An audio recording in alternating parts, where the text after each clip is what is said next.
Hi YouTube! Brittany here to talk about more weird things.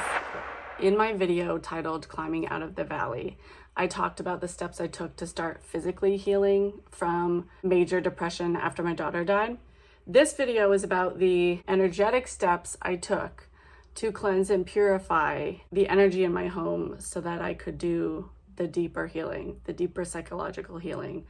This is beginner information. I'm not considered a beginner now when it comes to energetically cleansing a space and an aura, but this is what I understood at that time in the summer of 2020.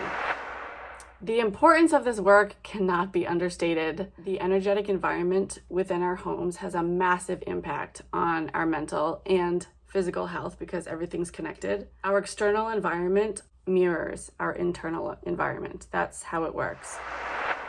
In this apartment, I had experienced 3 years of covert narcissistic abuse, then the death of my daughter, and the heartbreaking end to a 6-year-long relationship, even though it was extremely toxic and very unhealthy for me. There was a codependency situation and trauma bonding that makes it very difficult to pull away from abusive relationships, and I'll get into that in future videos as well. But also, when I got home from the hospital, I was still lactating because I was breastfeeding my child for 5 days in the hospital. So here I am in this really unsafe living environment, and I have gaping wound in my abdomen and I'm in shock, and I'm trying to abruptly stop my body from producing milk. It was very painful. I was engorged a lot. I had to pump occasionally to relieve that pressure. Every time I had to address this issue, every time I had to put that pump on, I was in emotional turmoil. I couldn't escape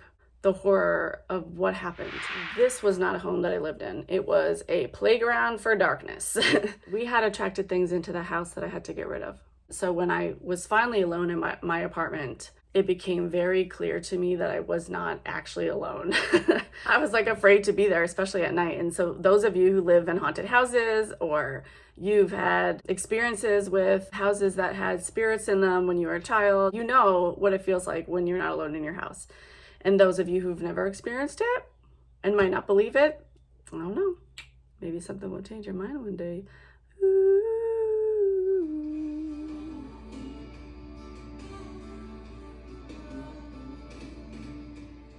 The very first thing I did was play solfeggio frequency music.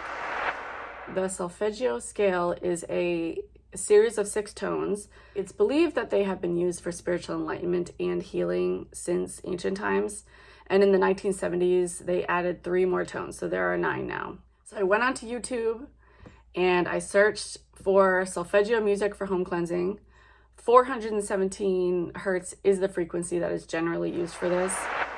I played this music loudly from my phone whenever I was home for 3 straight days, and it significantly lightened the energy in my home after those 3 days. I no longer felt fear at night. As I mentioned in my video, The Fall of the Feminine and Climbing Out of the Valley, sound can heal. Certain music can create positive emotions that can heal mental health challenges, which has a secondary effect on healing the body as well, like I said, because they're connected. But also, specific frequencies can directly heal the body as well. The medical community is just starting to remember this ancient understanding. They discovered that certain high frequency sound waves can kill cancer cells. This is called histotrypsy. Scientists at Stanford have found that they can use acoustofluidics to regrow heart tissue. Also, high frequency sound can be used to kill viruses. They've also created devices that use low frequency sound to expedite bone regeneration. There are so many other uses for sound. There's a belief that it can kill parasites. Sound also can be used for levitation. This is how many of our ancient architecture was built. Not something you'll read in the history books. And it can purify energy within a space. And so what it does is it creates an energetic environment in your home where certain low frequency entities and energies cannot exist. It's not a suitable environment for them, so they leave. Church bells are a great example of this. Church bells were actually originally intended to purify the circumference around the church. And in the case of very large bells, it was used to purify entire towns so that only holiness was allowed into the area during worship. And let me just clear up the dogmatic and pompous connotations that the word worship and holiness have, respectively. I've had issues with these words, and it really sucks because these words are important, and modern dogmatic religions have tainted them. And so I want to fix that. The word worship comes from the Old English word for worthy, worthiness. And the word holy inherently comes from the word wholeness. So unlike churches of today, which, whether you want to admit it or not, tend to instill fear, blind obedience, shame, and self-loathing into people, making them afraid, so they must believe and obey. But the original purpose of churches was to build a sense of worthiness and wholeness within people.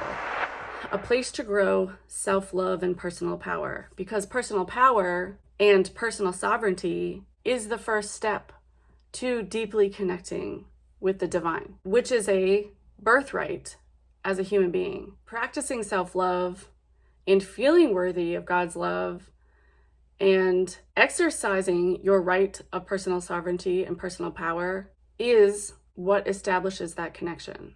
Any place that helps restore something to its original form of wholeness is a holy place.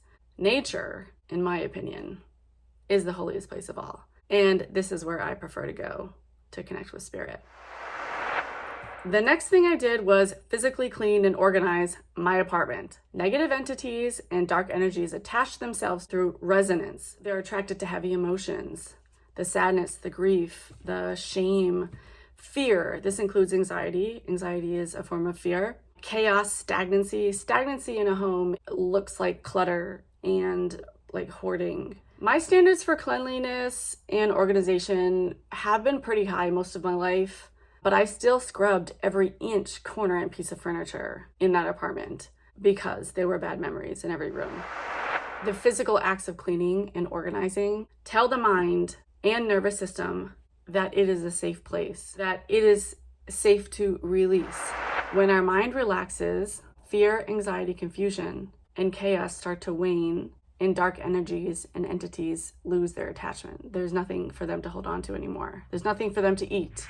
The next step after cleaning and organizing was purging. I gave away all of the baby items that I had acquired in preparation for my daughter's arrival and disposed of anything that reminded me of my ex, her father, and anything that reminded me of traumatic experiences had to go.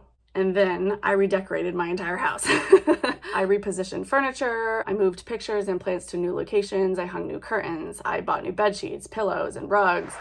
You don't have to buy new things either. Just clean everything. Right? Everything that you can think of washing, wash it. I washed my mattress with baking soda and a vacuum and then repurpose it, right? Like my flat bed sheet, I used it as a curtain. I turned it into a curtain. The goal is to make your home into a place that can invite new energy in. So I also painted my walls the whitest white that I could find. At this time, I didn't consciously think about why I wanted white walls, but it became obvious to me later that I chose that color because I was trying to purify my living space. And white is the full expression of every color on the human visible light spectrum. Things don't actually have color. They have frequency, and our eyes translate that frequency into a color. So the color is actually something produced by our brain. Our body is reading energy codes and translating it into a visual stimulus. For example, when an object reflects a frequency of around 670 to 700 terahertz, we perceive it as indigo, which is my favorite color. When we see the color white, it's because the object is reflecting back to us every frequency within the visible light spectrum, the human visible light spectrum, right? Because many animals can see ultraviolet and a lot of things that we can't see. So it denotes wholeness, the full expression of light. This is why angels, gods, light beings, saints, Christed beings, ascended masters, like whatever you want to call them, are often described as having a halo or being enveloped in white or rainbow light. When we rise in frequency, we literally shine more brightly. One of the things that I noticed, and some other people noticed as well, because I got a lot of comments on it, when I started really coming into my power, my eyes got like really bright. I never got compliments on my eyes, like ever, my entire life. That song that you sing in church, this little light of mine, I'm gonna let it shine. This is not a metaphorical expression. We literally hold more light in our bodies. Once everything was cleaned and organized and I purged the things that I was ready to let go of to usher in the new, I painted, I decided to create like a spiritual room. It's that office that I slept in where I cried that day because I didn't feel safe when I was pregnant. That turned into the most healing oasis that I think I've ever created for myself. It was a place where I could go to yoga, meditate, and connect with spirit. And later on, I learned like shamanic practices and I was studying psychic abilities. I was doing all of this in that room. And later, I learned that this kind of environment is called a sacred space. A little oasis where we can go each day to unplug from obligations and responsibilities, even if just for like 5 minutes, is extremely important. All right, so the next thing I did was fill my house with quartz crystals because of its piezoelectric abilities. If you are curious, go back and listen to my very last video titled Freedom, Electricity, and Miraculous Healing for a more in-depth description about that. I developed a love of clear quartz. Raw quartz is my favorite, and I prefer them larger. They can get expensive. This is why I've acquired them over 6 years. I was just very naturally attracted to this crystal, and I didn't really question why, but then I later learned that it's generally considered to be an energy transmuter. I know now that I'm a powerful alchemist. We tend to be attracted to what we are, what we need, or things that represent our inherent potential. The reason why they're transparent is because color frequency is not being reflected at all by the object. The frequencies are passing through the clear quartz crystal. So with regard to purifying the home, when a dark or chaotic energy passes through a clear quartz crystal, its wave slows and shortens, that frequency wave. And then the quartz itself emits its own radiant energy with a consistent natural frequency in response to the electrical stimulus. It's a filter, basically, that makes incoherent energy coherent. Another word for coherence is balance, and balance is one of the most important things to master along the spiritual path.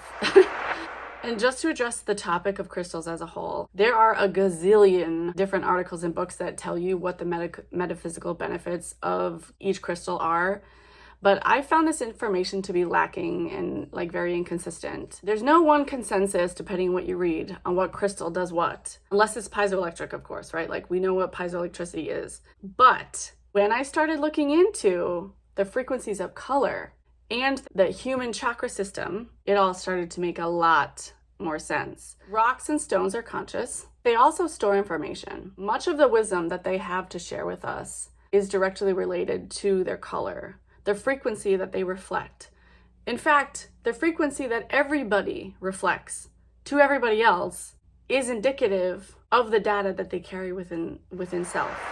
I'll just use the color red as an example. Red is associated with the root chakra. Chakras are energy centers. They're also called chakras. This is the energy center that connects us to our bodies and to the earth. When we feel disconnected from our bodies, when we feel ungrounded, like after a traumatic event, like in my case, when I left my body partially because I didn't feel safe. When we feel unsafe in our body, we tend to leave.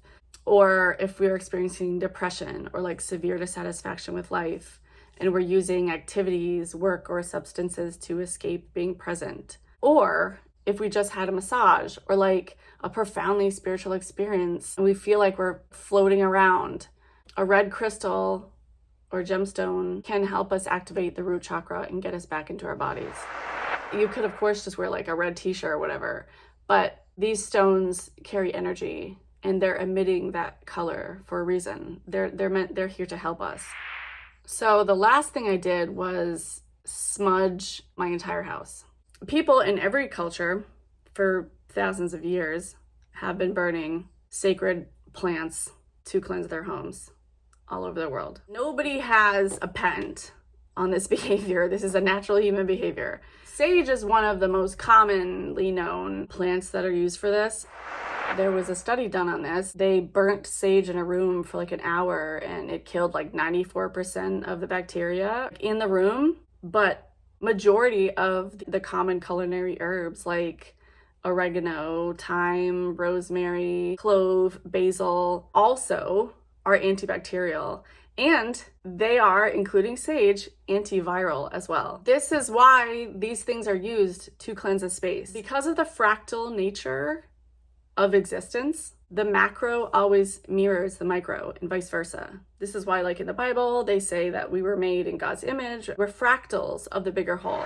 So when we physically disinfect something, it's also being disinfected in the spiritual realm. But I've also learned too that most trees do the same thing as well. They have antibacterial and antiviral properties. So in very cold climates, they would use evergreens. These are plants that stay green in the winter. Their leaves don't fall. They would burn those tree branches or the wood itself for this purpose. So it was all very practical. We like to look at it as like, oh, our ancestors were superstitious and there was no logic in anything that they did, and this is just 100% false. So that is everything I did in a nutshell. That's what I understood about home cleansing at that time. But before I end the video, I just want to talk a little bit about sound. Again, with the more in-depth cleaning, like before you do sage, you want to break up the energy in your home. So let's say you're trying to clean a shoe. There's like really caked dirt on there, like you went hiking in the rain or something. It dried and it's been there for a while. You're not going to like just go at it with the hose. Spray it for like 20 minutes hoping the dirt will come off. Like that would take forever. No, what you're going to do is you're going to bang the shoes together to knock off that dirt, and then you're going to hose it down. So that's what you do with sound. Before you sage, you want to break up all that yuck, and then you go in and you sanitize it. Anything that just is like bang, right? So you shake the rattle. They can get pretty loud. The gongs. Here's a singing bowl. And this is how these work if you've never seen one before. This will get very loud if I keep going. Some people play rock music. All right, I think that's it. Thanks for listening.